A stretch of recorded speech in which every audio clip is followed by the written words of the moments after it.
Alright everyone, welcome back. Today we're going to be talking about the auto ranging feature on this Primary Arms PLX-c compact. Okay, so this is a Platinum Series scope, first focal point. So this is a $1,500 scope, and it's got the aerial precision mount, which brings the price up to about $1,600.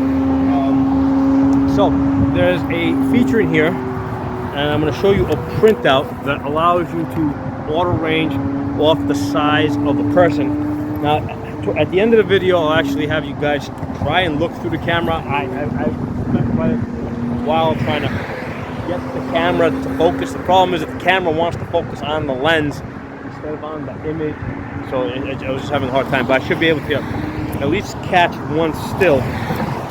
So anyway, but when you look through the scope and you zoom in, okay, you see this image here. Okay, now that's in 8 power. When you're in 1 power, you see this, which is basically a duplex reticle. Okay, and then what happens as you zoom in, you're zooming in over here. This other stuff here basically falls out of your field of view, and you're focusing in over here, and you see this. Okay, so the part that we're talking about today is basically auto ranging off the size of a man. So that's this stuff over here that you see. So hold on, let me get something out that I can point with. So the basic idea with this is that if you look at these lines, so the foot of a man goes here, his head goes there, and that would put him at 300 yards. If his foot goes here and his head goes there, he's at 500 yards. If his foot goes here and his head goes there, he's at 800 yards. Okay.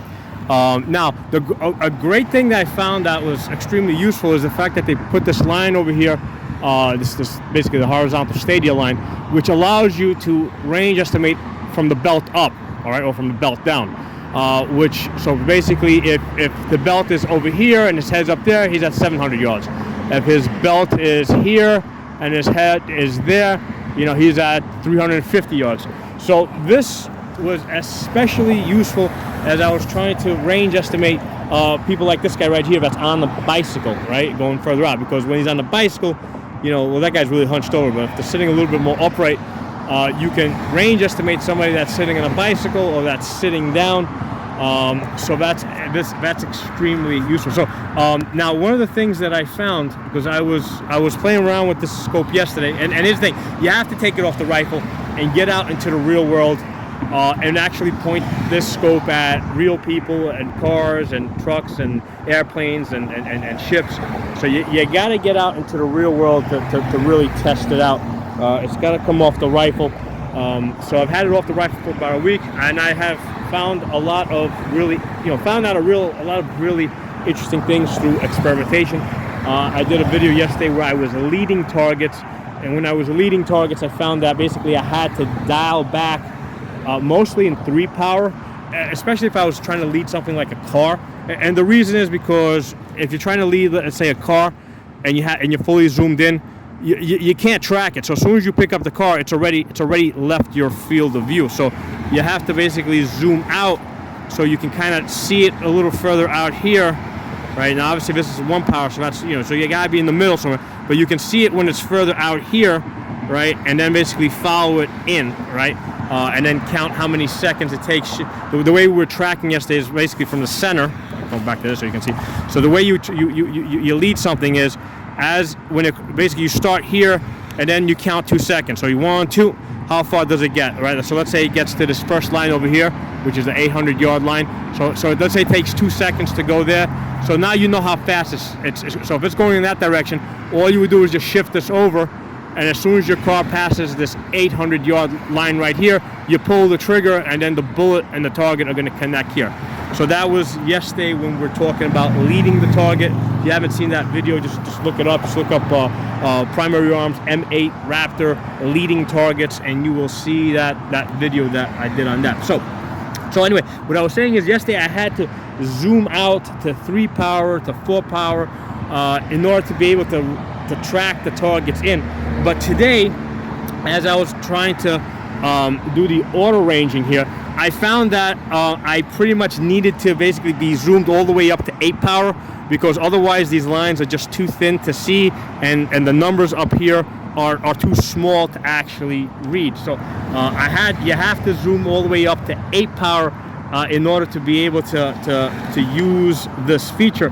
Now that said, basically you want to get into an area like this where you've got like runners and joggers and bicycle people, because I got more than 1,000 yards ahead of me over there, and I can range estimate people all the way out to the max capacity of this auto ranger here. So I was able to actually range estimate people on the 800 yard line, right, all the way out to 800 yards. And then what I was also able to do, because there's 2 ways that you can auto range off the size of a man, right? Because you can also match up their width to the little lines that you see over here. Oh, the wind's blowing over here. So if you look at these lines over here, there's these lines over here, right? So basically, if you can match up the width of a man's shoulders to that line, he's at 400 yards. 500 yards, 600 yards, 700 yards, 800 yards, and I was able to basically like size somebody up at 800 yards, both the full man, half the man, and then come over here and also match up the width of his chest on this 800 yard line over here. So this thing, it works. I mean, it works really good. Now, as far as the bullet drop feature, right, because this is a bullet drop compensator that's built in here, I've done another video that basically focuses on how to do that. What I found that works for me is basically get yourself a 50 yard zero, right? Get yourself a 50 yard zero, and then take it out to basically 400 yards, right? First go to 300 yards, right? Then go to 400 yards. 400 yards is 300 yards is the top of that spine right there. 400 yards is that line right there. So at 400 yards, you're gonna re-zero, okay? So now you have a zero that's accurate at 400 yards, which is the halfway point on the scale. 400 yards, okay? So basically, if you go back down to 50 yards, I mean, yeah, you might be a couple of inches off, but that don't make a difference. You're still gonna get chest shots. And then if you go out to 800, well, with 5, basically you'd have to have like a 77 grain, and to get out to 600, 700, 800 yards is really pushing it. But there's people that have said they've been able to get, but basically if you guys zero at 400 yards and you've got a 77 grain bullet that's accurate, you should be able to at least put suppression fire at 800 yards using this bullet drop that's here, okay? So, but that's how you're gonna do it. You're gonna first zero at 50 yards, then re-zero at 400 yards. So that's kind of like the halfway point, and then you should be pretty close when you go back to 50 yards, and also in the ballpark when you get up to 800 yards for at least for suppression fire, okay?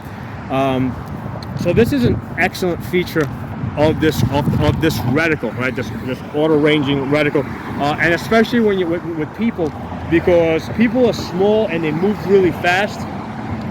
So one of the practical things that I found by being out here trying to track, and I went to a different location where people kind of going sideways too. People don't stay still very long, right? They tend to move, and they tend to, especially if there's like trees and other objects out there. So you have a very limited amount of time to accurately range estimate and take your shot. So having something like this that's built into your scope to help you quickly range estimate and take your shots is a big tool. Now one of the excellent things about this scope is that in addition to having these features where you basically range estimate off the size of a man, you have mill lines in here, right? These lines here are 1 mil apart, right? That's 10 mils right there. Okay, you're able to range estimate off of other things of known sizes, right? So like the average door is 80 inches tall. Like average tractor trailer is 75 feet long, 13.5 feet tall. Average car is 6 feet wide, about 15 feet long. So these are like these measurements you should kind of commit to memory. Basically, if you're gonna have a scope like this, right? If you're gonna have a scope like this, you're also going to have a pocket calculator, okay? So you're going to have a pocket calculator. The pocket calculators are very light. They're solar powered. It will probably be one of the longest lasting electronic devices out there, right? So all the other, electronic devices, like I say, you have the Apocalypse. The last electronic device to fail will probably be the solar powered pocket calculator, okay? So you can expect that you will be able to use a pocket calculator through the Apocalypse. So basically a pocket calculator in conjunction with a mill scope, right, will allow you to accurately range estimate long after your rangefinder has failed, right? Those rangefinders, they basically use up a good deal, not a lot of battery power, but it's going to run out of batteries, right? Sooner or later, and it's, or it's going to get dropped, or it's going to get broken. It's an electronic device. It's going to fail. I mean, pocket calculators. I mean, hell, I've seen these things fall out of like two second-story buildings, and they still they're still good, So this is definitely a very useful tool to have. And if you're going to get yourself an LPVO, right, make sure it has these capabilities. Make sure it has the capability of range estimating, of bullet drop compensation, of wind holds. Don't just get an LPVO for the magnification, right? If that's what your goal is, just get a red dot with a magnifier, right? I got a magnifier that, a flip magnifier that goes all the way up to 6 power. I think they're coming out with flip magnifiers that go all the way to 8 power. So if all you're looking for is magnification, the benefit of the magnifier is that you can quickly remove it from the rifle, and now you got a much lighter rifle. So at night, when you're not going to be looking at distance, you just take it off the rifle. You got a lighter rifle, and you put it back in the daytime when you think you might be looking at distance. So if all you wanted was magnification, yeah, red dot magnifier, way to go. If you're going to put an LPVO on your rifle, you want more than just magnification, right? You want the range estimation, you want the bullet drop, okay? You want the wind hold. You want to be able to lead targets, right? You want to be able to, to quickly range estimate off the size of a man. And also, if you're going to get, here's the thing, if you're going to get a, especially if you're going to get a first focal plane scope, the whole point of the first focal plane scope, right, is, let's get that paper out, is that it gives you two different pieces of information, right? First focal plane scope, when you're in 1 power, you see a duplex reticle, which is really fast. You just get the X on the target, you take your shots, okay?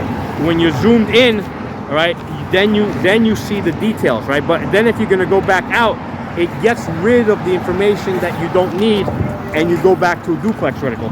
So that's the real benefit of the first focal plane scope. It gives you the different information that you need at different magnifications, and it gets rid of the information that you don't need, okay? Whereas the second focal plane scope, all that information is there. So you see the reticle, but the thing is, the reticle, the measurements only mean something, right, if you're in max magnification. When you zoom down to 1 power, those magnifications don't mean those measurements on the reticle, they don't mean anything, right? So at best, the only thing that you can do with that information is maybe it kind of guides you to the center, okay? So that's a second focal plane scope. Second focal plane scope, you have to be in max magnification for the reticle, the measurements to mean anything, okay? For most people that are not going to take advantage of all these range estimating features, a second focal plane scope is probably a better scope for them because it's cheaper, and it does the job, right? If all they're interested is bullet drop and magnification, yeah, second focal plane scope will do that just fine.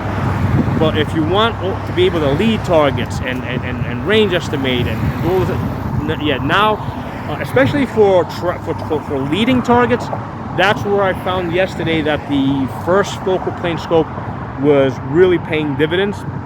Because with the first focal plane scope, I was able to zoom back in like the 3 power, lead the targets, but the measurements that I took, that was the same, right? So it was the same when I was in 8 power, 3 power, 1 power. It was all the same.